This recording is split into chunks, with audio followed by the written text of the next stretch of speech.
Nakapasok na nga po sa Philippine Area of Responsibility ang bagong bagyo, ang bagyong Josie. Kaugnay po niyan, makakausap natin live si Mr. Benson Estrella, weather specialist mula sa Pag-asa. Mr. Benson, good morning po.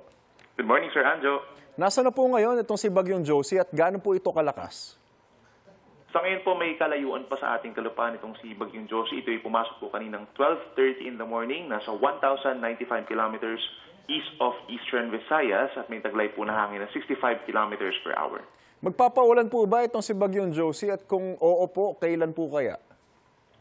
Ang latest track po natin kasi magiging mananatiling malayo po itong si Bagyong Josie sa ating kalupaan. So wala siyang inaasahang epekto at maring mamaya pong gabi ay lilis na agad na ito ng direksyon at maring nasa labas na po ng PAR. Latest po is bukas ng umaga. So Mr. Benson, malabo po, no? Tama na maglandfall itong si bagyong Josie? Yes po, at maring humina na ito bago pa siya makalapit. So wala pong chance. Last question, Mr. Benson, nahahatak at palalakasin pa po kaya nito yung habagat? Sir Anjo, mukhang hindi naman po. No? Nakikita natin na more on mahinang habagat lamang po yung iral dito sa may western section ng Luzon.